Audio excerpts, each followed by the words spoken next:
बिस्मिल्लाहिर्रहमानिर्रहीम रब्बी ज़िदनी इल्मा। अस्सलाम वालेकुम डियर स्टूडेंट्स। आज हम क्लास 11th का एक्सरसाइज 13.1 का क्वेश्चन नंबर 10 स्टार्ट करते हैं।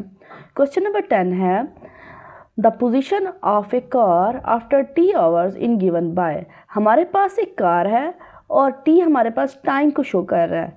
टी आवर्स मतलब इतने घंटे के बाद हमारे पास कार की पोजीशन क्या होगी। हमें ये फंक्शन दिया हुआ है और हमने किलोमीटर में बताना है, ठीक है ना। फर्स्ट पार्ट है फाइंड द एवरेज वेलोसिटी। हमने फाइंड करना है average velocity over the interval. हमारे पास इंटरवल किया है 1 और 4, तो फिर हम इसको फाइंड करते हैं। अब देखिए यहाँ पे हमारे पास ये क्वेश्चन है। सॉल्यूशन पोजीशन फंक्शन क्या है हमारे पास ये फंक्शन है और हमारे पास इंटरवल क्या है। इंटरवल हमारे पास ये होता है कि 1 और 4 के दरमियान टाइम लाई कर रहा है। 1 लेस देन या इक्वल है टी के और टी लेस देन या इक्वल है 4 के। तो ये हमारे पास क्वेश्चन, हम इसको सॉल्व करते हैं। Average velocity over the interval, average velocity over the interval, हमें ये इंटरवल गिवंस है। तो हमने एवरेज वेलोसिटी का फार्मूला लास्ट टाइम पढ़ा था ना, तो हम इसको डिस्कस करते हैं। क्या था हमारे पास एवरेज वेलोसिटी का फार्मूला? ये हमारे पास एवरेज वेलोसिटी का फार्मूला है।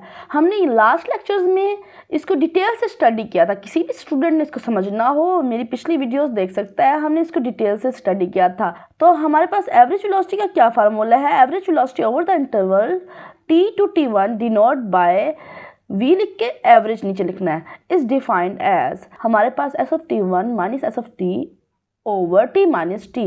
तो ये एवरेज वेलोसिटी का फार्मूला है। तो फिर हम इसको सॉल्व करते हैं। तो इस क्वेश्चन में जो हमारे पास इंटरवल है 1 और 4 है, तो 4 क्या है हमारे पास T1 है, तो हम 4 को T1 की जगह लिख देंगे।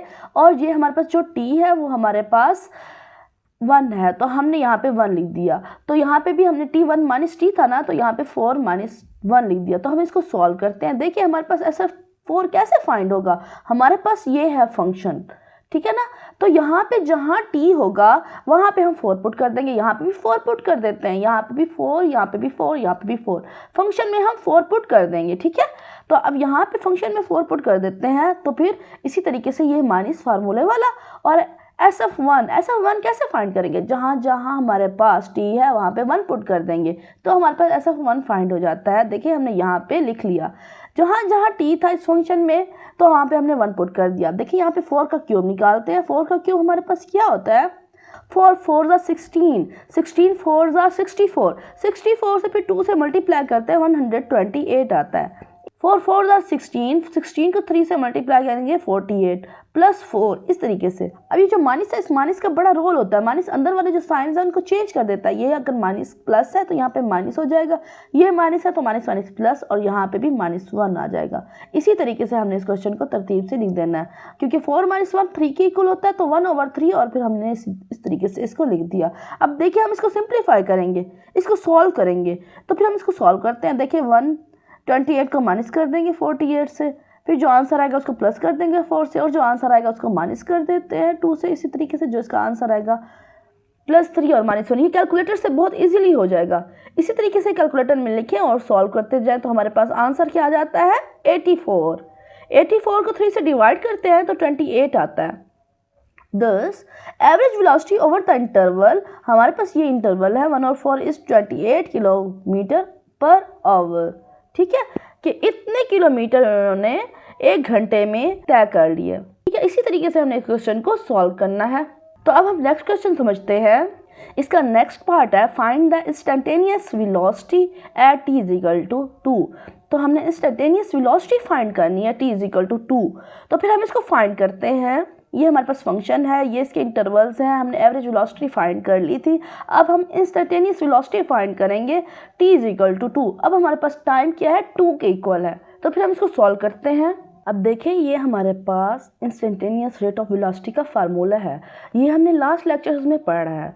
जिस भी स्टूडेंट ने ये समझना हो वो मेरे पिछले लेक्चर्स देख सकता है, हमने डिटेल से स्टडी की है। ये इंस्टेंटेनियस वेलोसिटी का फार्मूला है, तो इसी को हमने क्वेश्चन में यूज़ करना है। तो फिर हम इसको यूज़ करते हैं। अब देखिए ये हमारे पास इंस्टेंटेनियस वेलोसिटी एट t = 2 है, तो हम यहाँ पे लिखेंगे f का डेरिवेटिव 2, ठीक है। और जो फार्मूला है वो हमने यहाँ पे लिखना है। जहाँ हमारे पास t होगा वहाँ पे 2 पुट कर देंगे, यहाँ पे भी 2 पुट कर देंगे, ठीक है। डेल्टा t वैसे रह जाएगा, ठीक है। अब हमने ना देखिए इसकी हमने वैल्यूज़ फाइंड करनी है। SF2 + डेल्टा t की वैल्यू फाइंड करनी है ना। तो कैसे फाइंड करेंगे?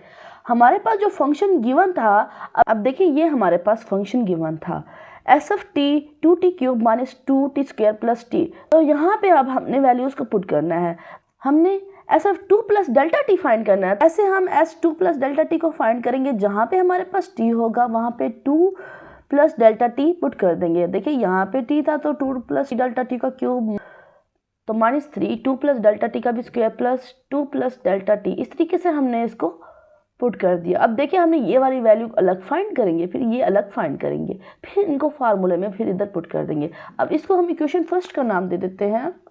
ये हमारे पास इक्वेशन फर्स्ट है, इसको इक्वेशन फर्स्ट का नाम दे देते हैं। ठीक है, अब हमने यहाँ पे फाइंड करना है, क्या फाइंड करना है? S 2 plus delta T. कैसे फाइंड करेंगे?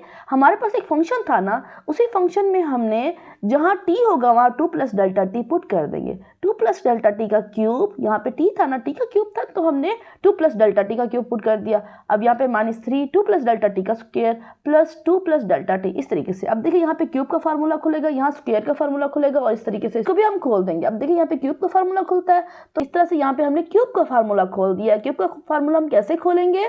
हम क्यूब का फार्मूला ऐसे खोलते हैं ना, a प्लस बी का क्यूब, a का क्यूब प्लस b का cube plus 3ab a plus b, इस तरीके से ओपन करते हैं। तो यहाँ पे भी हमने यहीं पे ऐसे ही ओपन कर देना, 2 का क्यूब डेल्टा टी का क्यूब प्लस हमारे पास 3 और ये 2 और ये डेल्टा टी और 2 प्लस डेल्टा टी, इस तरीके से। क्योंकि 3 2 हमारे पास 6 होता है इसलिए यहाँ पे हमने 6 लिख दिया। 6 delta T 2 plus delta T, इस तरीके से हमने यहाँ पे क्यूब का फार्मूला ओपन कर दिया। और यहाँ पे स्क्वायर का फार्मूला ओपन करेंगे। स्क्वायर का फार्मूला कैसे होता है? a का स्क्वायर प्लस b का स्क्वायर प्लस 2ab, इस तरीके से यहाँ पे भी हमने स्क्वायर का फार्मूला ओपन कर दिया। क्योंकि ये माइनस था यहाँ पे माइनस लगा दिया, प्लस 2 प्लस डेल्टा टी। अब देखिए ये जो 2 है ये अंदर मल्टीप्लाई हो जाएगा, इसको हमने यहाँ पे अंदर मल्टीप्लाई कर दिया। ये जो -3 है इसको भी अंदर मल्टीप्लाई कर देते हैं। माइनस का बड़ा रोल होता है, वो अंदर वाले सारे साइंस को चेंज कर देता है। ये माइनस का है, ठीक है, तो ये हमारे पास क्या होगा? -12, 4 3 12, माइनस का 12, और इस तरीके से यहाँ पे भी माइनस से मल्टीप्लाई होगा। यहाँ पे भी -3 डेल्टा टी का स्क्वायर प्लस, अब देखिए यहाँ पे प्लस है क्योंकि माइनस से मल्टीप्लाई हो जाएगा, -12 डेल्टा टी और यहाँ पे +2 और प्लस डेल्टा टी, वैसे का वैसे, क्योंकि ये तो ब्रैकेट से बाहर है ना, इसलिए इसको वैसे लिख देंगे। अब देखिए इनको सिंप्लीफाई करते हैं। अब देखिए हम इसको सॉल्व करते हैं। यहाँ पे हमने इसका क्यूब का फार्मूला ओपन किया तो यहाँ पे हमने क्यूब का फार्मूला ओपन कर दिया, ठीक है। तो यहाँ स्क्वायर का फार्मूला ओपन कर दिया और यहाँ पे हमने इसको ऐसे लिख दिया। अब देखिए ये आपस में मल्टीप्लाई होंगे तो हमने यहाँ पे इसको लिख दिया, ठीक है। अब देखिए यहाँ पे हमारे पास 8 2 16 होता है, 16 लिख दिया। यहाँ पे 2 डेल्टा का क्यूब, 2 डेल्टा क्यूब लिख दिया हमने। अब देखिए ये 6 है और ये 2 है तो ये 12 होगा, ठीक है ना। 12 जब इस 2 से मल्टीप्लाई होगा तो हम वो करेंगे 2, तो क्योंकि मैंने यहाँ पे जो है ना अंदर मल्टीप्लाई कर दिया है तो हम यहाँ पे क्या करेंगे कि हमारे पास 12 मल्टीप्लाई 2 डेल्टा टी, क्योंकि ये 2 इसके मल्टीप्लाई हो रहा है, ठीक है। इसी तरीके से जो हमारे पास यहाँ पे 6 डेल्टा टी इससे मल्टीप्लाई होता है तो 6 डेल्टा टी आता है, और जो ये वाला 2 मल्टीप्लाई होता है यहाँ पे भी मैंने लिख दिया 2, ठीक है ना। इसी तरीके से हमने इसको लिख दिया क्योंकि ये जो बाहर वाला 2 है ना ये इनसे मल्टीप्लाई हो रहा है।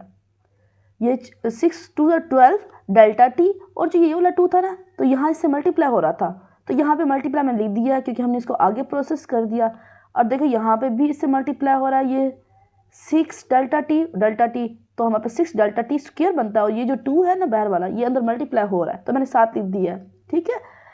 तो अब हमारे पास यहाँ पे -12 आएगा क्योंकि 4 3 12 होता है, और यहाँ पे -3 डेल्टा टी का स्क्वायर और यहाँ पे plus minus 12 delta T plus 2 plus delta T, इस तरीके से सिंप्लीफाई करेंगे। अब देखिए जहाँ पे हमारे पास डेल्टा क्यूब है, डेल्टा क्यूब को पहले ले आएंगे। डेल्टा स्क्वायर वाली फॉर्म एक ये है डेल्टा स्क्वायर वाली फॉर्म और एक ये है डेल्टा स्क्वायर वाली फॉर्म, ठीक है। इनको सॉल्व करेंगे क्योंकि ये क्या है 6 है, 6 2 12 और ये 3 आपस में माइनस होंगे तो हमारे पास क्या बनता है 9 डेल्टा टी स्क्वायर, इस तरीके से। अब देखिए यहाँ पे हमारे पास जो डेल्टा टी है ना उसको हम आपस में सॉल्व करेंगे। ये 12 2 24 है और इसके साथ आपस में माइनस करेंगे और इसके साथ भी माइनस करेंगे, क्या बनता है हमारे पास 13 डेल्टा टी प्लस 6, क्योंकि कांस्टेंट वैल्यू -6 है 16 है, इनको आपस में सॉल्व करेंगे तो +6 बनेगा, ठीक है।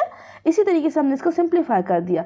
अब देखिए क्योंकि हमारे पास हमने ये तो हमने फाइंड कर दिया, S2 plus delta T find कर दिया। अब हम SF2 फाइंड करेंगे। क्या फाइंड करेंगे? SF2 फाइंड करेंगे। अब यहाँ पे SF2 फाइंड करते हैं, जहाँ पे हमारे पास टी है वहाँ पे 2 पुट कर देंगे, यहाँ पे भी 2 पुट कर देते हैं, यहाँ पे भी 2 को 3 टाइम मल्टीप्लाई करते हैं, क्या आता है? 2 2 4, 4 2 8, 8 को फिर 2 से मल्टीप्लाई करते हैं 16, 2 2 4, फिर हम इसको 3 से मल्टीप्लाई करेंगे 4 को, तो हमारे पास 12 आ जाएगा प्लस 2। तो अब हम इसको सिंप्लीफाई करेंगे, हमारे पास 6 वैल्यू आती है। ठीक है, तो हमारे पास SF2 प्लस डेल्टा टी भी आ गया, SF2 भी आ गया, तो हम इस फार्मूले में पुट कर सकते हैं ना। तो हमने इसको यहाँ पे वैल्यूज पुट कर दी हैं। ठीक है, वैल्यूज पुट करने के बाद ये जो 6 है ये इसके साथ कैंसिल हो जाता है, तो हम इसको कैंसिल आउट कर देते हैं। ठीक है, अब देखिए यहाँ पे इसको सिंप्लीफाई करें, इसमें भी डेल्टा टी, इसमें भी डेल्टा, इसमें भी डेल्टा टी, सब में से डेल्टा टी कॉमन ले लेते हैं, तो यहाँ स्क्वायर रह गया, यहाँ पे डेल्टा की पावर 1 और यहाँ पे डेल्टा की पावर 0 रह गई। ठीक है ना, बाहर आ गई। अब देखिए ये आपस में कैंसिल होते हैं, तो इनको कैंसिल कर देते हैं। ठीक है, अब देखिए हम इसको कैसे सिंप्लीफाई करेंगे। तो अब हम अगर इसमें लिमिट अप्लाई कर दें, जहाँ डेल्टा टी अप्रोच 0, जहाँ डेल्टा टी है वहाँ पे 0 पुट कर दें, यहाँ पे भी 0 पुट कर दें, यहाँ पे 0, ये वैल्यू 0 हो जाएंगे ना। तो हमारे पास क्या आंसर है? 13। तो 13 क्या है? This 13 instantaneous velocity at t is equal to 2। तो हमारे पास जहाँ पे t की वैल्यू 2 थी, तो वहाँ पे जो इंस्टेंटेनियस वेलोसिटी है वो 13 है। तो this instantaneous velocity at t is equal to 2 is 13 kilometre per hour. तो यही इसका आंसर है। इसी तरीके से ये क्वेश्चन सॉल्व करना था। तो आज के लिए इतना ही। नेक्स्ट क्वेश्चन फिर हम नेक्स्ट वीडियो में सॉल्व करते हैं। Thanks for watching.